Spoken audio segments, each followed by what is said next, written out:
Bonjour à tous, donc moi je m'appelle Angélique Lebert. Donc aujourd'hui je vais vous présenter les travaux que j'ai réalisés au cours de ma thèse, portant sur une meilleure compréhension des liens entre émotion et posture, le rôle des traits individuels dans les tendances à l'action, donc que j'ai réalisé sous la direction du professeur Dorine Vergino-Pérez et du docteur Laurence Chaby au laboratoire Vision, Action, Cognition de l'Université de Paris. Et donc moi je viens tout juste de soutenir ma thèse. Alors, donc, les émotions sont vraiment omniprésentes dans notre quotidien et notamment dans les interactions sociales. Et pourtant, elles ne font pas toujours consensus dans leur définition. Donc, d'après Ochsner et Gross, l'émotion peut être considérée comme des cycles dynamiques de séquences, monde, perception, évaluation, action. Donc, le monde se compose de stimuli internes ou externes qu'on va percevoir. Et dans le cadre d'interactions sociales, donc on va percevoir des signaux verbaux et des signaux non verbaux. Puis l'étape d'évaluation viendrait estimer la valeur du stimulus en fonction de nos objectifs, donc des objectifs de l'individu, également du contexte ou de son expérience. Et enfin, l'étape d'action comprendrait des activations physiologiques, comme ici l'augmentation du rythme cardiaque, ou bien des comportements manifestes tels que la production d'expressions faciales émotionnelles. Donc l'action déclenchée est supposée permettre de réduire l'écart entre le monde tel qu'il est et le monde tel que je voudrais qu'il soit, ce qui va modifier en retour notre monde interne ou externe et constituer donc le point de départ du cycle suivant. Donc, dans le contexte de ce travail de thèse, je me suis plus spécifiquement intéressée aux indices perceptifs que sont l'expression faciale émotionnelle, la direction du regard, mais également la distance interpersonnelle, donc la distance entre soi et autrui. Donc, ces différents signaux sociaux ont une fonction motivationnelle qui va préparer l'organisme à agir en fait par des tendances à l'action. Donc des tendances à l'action qui seront des tendances à l'approche ou des tendances à l'évitement. Et qu'on peut venir ici recueillir grâce à une plateforme de force que vous voyez ici. Donc une plateforme de force, c'est comme une balance finalement qui va venir recueillir les déplacements du centre de pression. Le centre de pression, c'est ici la projection au sol du centre de gravité. Donc qui va venir recueillir les oscillations finalement de notre centre de gravité. Plus il y a d'oscillations, plus on est instable. Donc on va pouvoir ici évaluer la stabilité posturale, mais aussi les mouvements d'approche et les mouvements d'évitement de l'individu. Donc, on a montré ici, dans l'une des études de ma thèse, notamment que le type de stimuli qu'on va présenter à l'écran affecterait différemment la posture. Par exemple, quand vous allez percevoir une vidéo ici émotionnelle, cela viendrait augmenter votre instabilité posturale par rapport à juste ici la perception de visage émotionnel. Il a également été rapporté dans la littérature que les états émotionnels se reflétaient également dans les déplacements du corps. Typiquement, vous allez voir une expression de joie et cela déclenchera plutôt un mouvement d'approche. Vous allez voir une expression de dégoût, vous allez plutôt ici avoir un mouvement d'évitement. Donc il sera très léger, on est vraiment ici sur une très petite échelle. Toutefois, on a ici la littérature qui peine à s'accorder sur des patterns vraiment comportementaux spécifiques à chacune des émotions, qui pourraient finalement dépendre d'autres facteurs tels que les traits de personnalité. Donc, par exemple, face à un partenaire en colère, ici un individu en colère face à vous, un individu qui présente plutôt des comportements, qui a des traits de personnalité plutôt agressifs, ira plutôt à la confrontation, tandis qu'un individu qui est plutôt anxieux sera plutôt susceptible de présenter un comportement de fuite ou bien de freezing, donc d'immobilisation. Donc un des objectifs de cette thèse, c'était vraiment d'adopter un point de vue intégratif en prenant en compte, dans cette boucle perception-action, plusieurs indices socio-émotionnels, ainsi que le rôle de certains traits de personnalité. Il faut savoir également donc, que le lien entre émotion et posture a été très peu exploré chez l'enfant d'âge scolaire.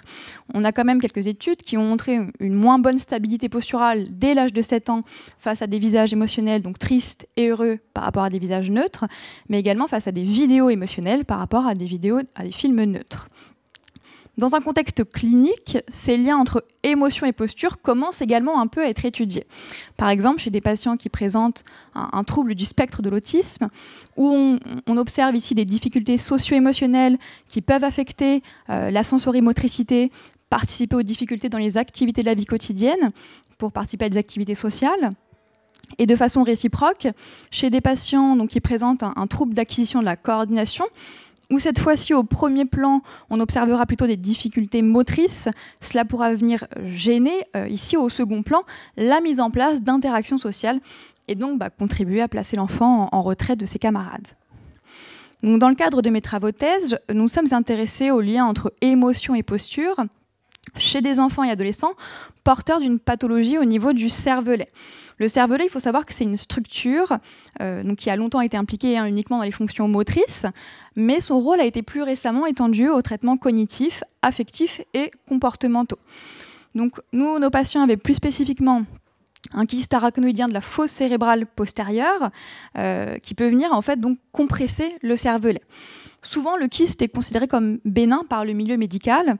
Pourtant, justement, par son aspect potentiellement compressif, il peut venir perturber différents processus moteurs et socio-émotionnels. Donc, en lien avec l'ensemble de ces aspects théoriques, je vais vous présenter donc 3 études ici de ma thèse. La première étude avait pour objectif d'identifier plus précisément les mécanismes de régulation de la distance interpersonnelle. Comment on va ajuster finalement sa distance à autrui ? Et donc en lien avec finalement les tendances à l'action posturale. Donc on avait 2 tâches principales. Une première tâche ici donc de distance informatisée, où les participants, donc l'étape 1 ici, devaient augmenter ou diminuer la taille d'un visage à l'écran, un visage émotionnel à l'écran, jusqu'à atteindre une distance qu'ils considéraient comme appropriée pour une interaction sociale en face à face. Donc on avait à la fin une distance pour chaque émotion, chaque expression faciale émotionnelle. Puis on leur faisait remplir plusieurs questionnaires pour évaluer différents traits de personnalité. Ensuite on mesurait leurs oscillations posturales face à un écran vide, une croix de fixation, puis face à des visages émotionnels avec soit un mouvement d'approche pour simuler une tendance à l'approche de l'individu ou un mouvement de retrait. Ils alternaient donc entre une tâche posturale et une tâche donc de régulation de la distance interpersonnelle. Nous avons constaté ici dans un premier temps donc, que la stabilité posturale était affectée par la perception de stimuli sociaux. Donc, dès lors que ici les participants visionnaient des visages émotionnels, ils étaient plus instables que face à un écran vide ou à une croix de fixation. Et que cette instabilité augmentait également quand les visages présentaient un mouvement d'approche par rapport à un mouvement de retrait. Nous avons également observé un effet cohérent des émotions sur la distance simulée. Donc, le graphique de gauche représente ici la distance que les participants ajustaient face au visage émotionnel lors de la tâche informatisée. Et on observe ici donc, qu'ils établissaient la distance la plus courte en réponse au visage neutre et heureux et la distance la plus grande en réponse au visage de colère et de dégoût. De façon intéressante, quand on met en parallèle les résultats ici de la distance simulée avec la façon dont les participants ont ajusté leur posture, on remarque que la position donc, moyenne du centre de pression, ici, sur l'axe antéro-postérieur, donc d'approche ou d'évitement, suivait un pattern similaire à celui de la distance, ici préférée, la distance simulée à gauche. Donc le graphique de droite représente le COP-Y moyen, face aux différentes émotions. On observe qu'il était situé plus en avant, donc en lien avec un mouvement d'approche face à des visages heureux, neutres, mais également tristes et apeurés, et plus en arrière face à des visages de colère, donc suivant un pattern similaire, relativement similaire à celui de la distance simulée. On remarquait également que la distance simulée et le COP-Y présentaient des corrélations différenciées avec les traits individuels. Notamment ici, l'anxiété et l'extraversion modulaient différemment la distance qu'on ajustait à autrui. Donc finalement ici, à la fois l'expression faciale, mais également le mouvement d'autrui sont une combinaison robuste pour justement déclencher des tendances à l'action qui seraient visibles ici sur les mesures posturales. On s'est demandé si d'autres indices, tels que la direction du regard, pourraient influencer également les ajustements posturaux. Donc, dans une autre étude, on a examiné l'influence de la direction du regard, combinée à des expressions faciales émotionnelles, sur la perception et la posture. Donc ici, la tâche, c'était une tâche de jugement de la direction du regard. Donc on présentait ici des visages émotionnels avec donc différentes directions de regard, complètement directes, complètement déviées ou intermédiaires. Et ils devaient indiquer donc, si le visage regardait vers leur gauche, droit devant ou vers leur droite. De la même façon, on avait les questionnaires, les oscillations posturales face à un écran vide et une croix de fixation, et l'alternance donc entre une tâche posturale où donc on enregistrait leur posture face à des visages émotionnels avec un regard direct dévié et une tâche donc de jugement de la direction du regard. De manière similaire à l'étude précédente, on a observé que la stabilité posturale était également ici affectée par la perception de stimuli sociaux par rapport aux non sociaux, mais également ici par la combinaison de l'émotion et de la direction du regard. La perception du regard a été indexée par ce qu'on appelle le cône de regard direct. Donc c'est un indice psychophysique qui va permettre de caractériser l'étendue ici des déviations de regard qu'on va considérer comme nous regardant directement pour chacune ici des 6 émotions. Donc quand on regarde ici la largeur du cône ici en degrés, donc plus un cône est large, plus on va considérer que des directions déviées nous regardent directement, et modulée par l'expression ici affichée par le visage en question. Donc on remarque que quand ici on a un visage de colère, face à un visage de colère, on a un cône qui est plus large, indiquant que des participants ici jugeaient des directions de regard plus déviées comme les regardant directement. Et de façon inverse, face à ici un visage de peur, les participants donc, avaient plutôt l'impression que les visages regardaient l'environnement. En revanche, nous n'avons pas observé ici d'effet sur les tendances à l'approche à l'évitement. On a également ici observé des corrélations entre les traits et le COP-Y. Donc je ne vais pas rentrer dans le détail parce que j'ai très peu de temps pour présenter. Mais donc globalement, ce qu'on peut conclure de cette étude, c'est que finalement, le traitement perceptif ainsi que les corrélats moteurs sont différenciés en fonction de la combinaison de l'émotion et de la direction du regard, et que les traits individuels modulent différemment les ajustements posturaux. Enfin, l'objectif de cette dernière étude, c'était d'apporter un éclairage clinique des liens entre émotion et posture, donc chez des patients porteurs d'un kyste au niveau du cervelet. On a souligné dans une revue littérature qu'on a publiée en 2020, dans le cadre de troubles du développement de l'enfant, l'importance d'être vigilant dans la pratique clinique sur la présence de différentes comorbidités, donc de troubles associés, et de ne pas sous-estimer le poids des difficultés socio-émotionnelles et ou posturales au quotidien. Dans cette étude, nous avons donc mesuré les oscillations posturales de plusieurs enfants porteurs d'un kyste au niveau du cervelet et d'un petit groupe d'enfants en bonne santé, en réponse à un écran vide, une fixation et des stimuli sociaux, donc les visages émotionnels. On a également effectué une évaluation neuropsychologique pour évaluer l'impact du kyste dans la vie quotidienne, en termes de comportement, de tendances anxio-dépressives, comment cela vient affecter les capacités de socialisation et de reconnaissance des émotions. Donc ici, on a la stabilité posturale des enfants typiques en gris, donc ici l'histogramme gris. On remarque qu'ils présentaient une bonne stabilité posturale, avec toutefois une augmentation, comme pour les adultes, de l'instabilité face au visage émotionnel par rapport à ici un écran vide et une croix de fixation. Les 3 patients, donc ici, qui sont représentés de 3 couleurs différenciées, présentaient une moins bonne stabilité posturale face aux stimuli sociaux que non sociaux. Donc le même pattern que les enfants typiques, mais de façon majorée. Le patient SF, quant à lui, s'est montré instable face aux stimuli non sociaux également, et RN également face à la croix. Donc sur le graphique de droite, vous avez le déplacement du centre de pression, donc ici le centre de gravité, la projection au sol du centre de gravité, sur les 30 secondes de présentation des émotions pour les enfants typiques. On remarque ici que les enfants typiques se sont montrés stables face à l'ensemble des visages émotionnels, avec toutefois une légère diminution pour ici le dégoût, ce qui suggérait un comportement de freezing qu'on observe également dans la littérature et chez l'adulte. Là, vous avez donc superposé aux enfants typiques les déplacements de l'enfant, donc ici du patient AE. On voit ici que finalement, il est beaucoup plus instable que les enfants typiques face au visage de joie, de colère et de neutralité. En parallèle, il présentait également des difficultés socio-émotionnelles. Malgré le volume ici du kyste, on a quand même peu de difficultés sur le plan ici neuropsychologique. Donc vous avez ici sur la gauche donc le kyste en blanc, donc qui est représenté en blanc sur l'IRM.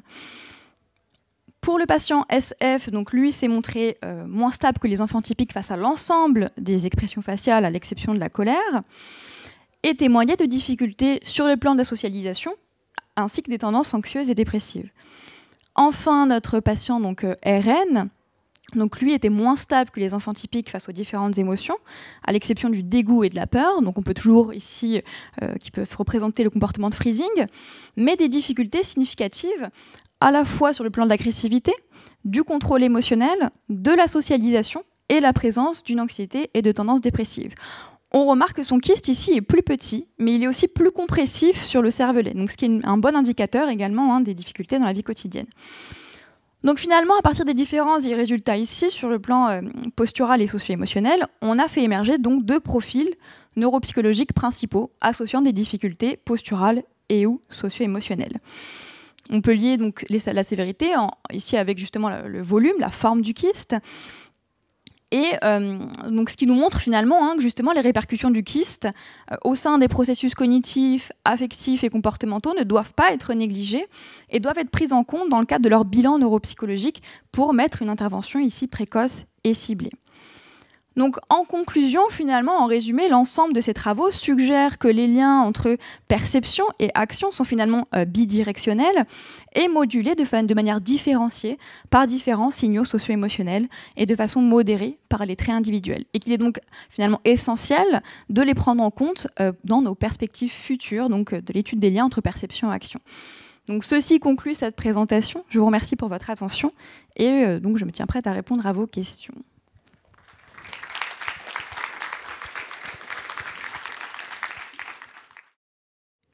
Bonjour, merci pour la présentation. Je suis à gauche, à votre droite, pardon. Ah. Voilà. Bonjour et merci pour votre présentation. C'est une question sur comment vous avez mené votre recherche, dans le sens où est-ce que vous avez décidé ou non comment vous avez éliminé les biais de position. J'imagine que par exemple, rester debout 10 minutes, au bout d'un moment, on a un peu marre et on a tendance tout de suite à bouger après. Est-ce que du coup, vous avez décidé d'enlever ça ou comment ça a été fait? Merci. Alors, il y avait plusieurs éléments, effectivement. Donc déjà, on avait, en termes de reproductibilité de la posture entre les blocs, puisqu'il y avait des pauses également, donc on plaçait des scotch pour que les participants, s'ils fassent des pauses, puissent se repositionner à la même position. Donc la position était standardisée, ici des pieds à la largeur des hanches, bien au centre du coup sur le zéro de la plateforme de force. Premièrement, ensuite on a donc ici, corrigé ici du coup la baseline par rapport donc au zéro, en remettant à zéro finalement toutes les premières secondes de présentation des stimuli, pour que finalement on puisse ici comparer du coup les participants entre eux. Deuxième chose, ensuite donc il y a eu quand même forcément, on a regardé justement les outliers, s'il y en avait dès lors qu'il y avait une instabilité, donc par exemple des participants qui en plein milieu d'un bloc ont voulu se gratter le genou, des choses comme ça, ce qui peut arriver. Du coup, forcément, c'est des blocs qu'on perdait. Donc, on a dû faire quand même un gros tri. Donc, il faut savoir que quand on travaille sur la posture, il y a quand même pas mal de participants qu'on doit enlever dès lors que, il y a une fatigabilité, qu'ils bougent ou qu'ils se grattent ou qu'ils veulent descendre, etc. Donc, c'est vrai qu'on a quand même pas mal de participants qu'on doit enlever par rapport à ça. On regarde aussi si jamais on a des essais qui sont finalement où on voit qu'il y a vraiment une instabilité, une perte de l'équilibre ou des choses comme ça. Donc il y a vraiment un gros tri à faire avant de traiter les données à ce niveau-là.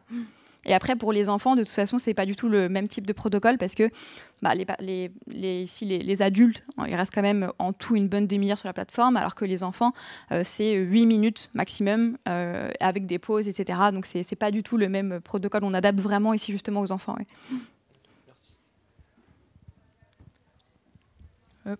Bonjour, merci pour la présentation. Une question par rapport aux expressions faciales. Pourquoi est-ce qu'il manque la surprise si on pense aux expressions faciales, cette émotion basique de Ekman? Est-ce que c'est voulu? Est-ce que... Alors la surprise, elle a quand même un statut un peu particulier parce que c'est vrai que il y a pas tellement de données ni posturales ni forcément en lien avec la proximie, etc. par rapport à la surprise. Donc on est vraiment ici resté sur des expressions faciales émotionnelles qui ont été étudiées dans la littérature par rapport à notre littérature de base, à l'état de l'art qu'on a pu effectuer, avec justement où il n'y a pas finalement, il n'y a pas d'ambiguïté par rapport justement à l'évaluation qu'on va en faire. Déjà que c'est face à une émotion donnée, on va tous finalement réagir différemment. C'est un peu la conclusion finalement de ma présentation. Et c'est vrai que si, de primo, on a une ambiguïté par rapport à l'expression ici première, ça complexifie encore du coup la façon dont on va y réagir. Donc on a vraiment ici pris 5 émotions plus l'expression neutre, à savoir que c'est déjà énorme. Normalement, souvent, c'est 1, 2, 3 émotions maximum. Nous, on a fait le pari d'avoir des protocoles plus longs, mais aussi de pouvoir vraiment catégoriser de manière plus fine la façon dont on va réagir aux émotions. Mais ça faisait finalement beaucoup trop d'en prendre encore une de plus, et en plus, une expression qui est ambiguë de primo. Et autre question pour la direction du regard, c'était avec de l'eye tracking, j'imagine. Alors en fait, ça c'est vraiment le stimuli en lui-même dont la direction du regard va varier.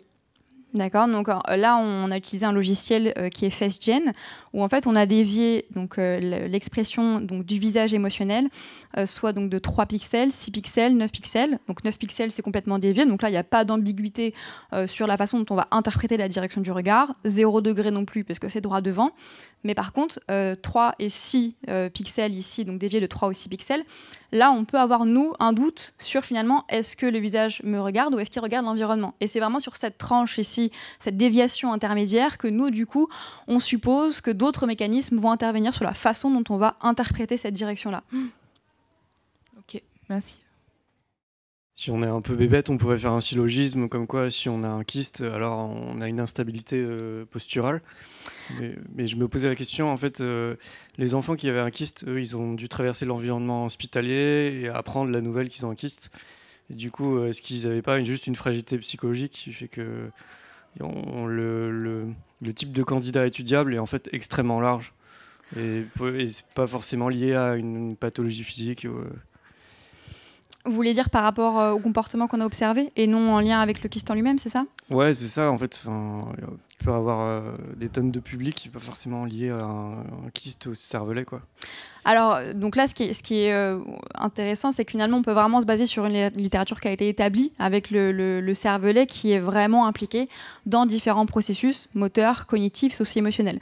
Donc nous, ça va être de voir finalement quelles sont ces répercussions-là. Parce qu'il y a des répercussions, mais c'est des répercussions qui ne sont pas forcément visibles à l'œil du clinicien, ou c'est des enfants qui vont plutôt bien dans leur quotidien. Donc c'est vraiment des choses qui sont très fines. Donc si on fait passer des tests, parce que je suis neuropsychologue aussi, donc si on fait passer des tests ici un peu globaux, finalement, on n'arrivera pas à identifier précisément leurs difficultés. Donc c'est vraiment l'avantage ici, c'est de pouvoir apporter l'expertise justement expérimentale avec cette plateforme qui vient recueillir beaucoup plus finement finalement les oscillations posturales et de voir justement de quelle façon ça peut, parce qu'on sait que la posture peut aussi affecter la façon dont on va identifier aussi les expressions, parce qu'on va allouer plus de ressources à notre posture si on est en difficulté et on en a moins à allouer justement à une tâche ici parallèle. Et donc c'est de cette façon-là qu'on va finalement essayer de préciser les mécanismes impliqués. Merci à tous.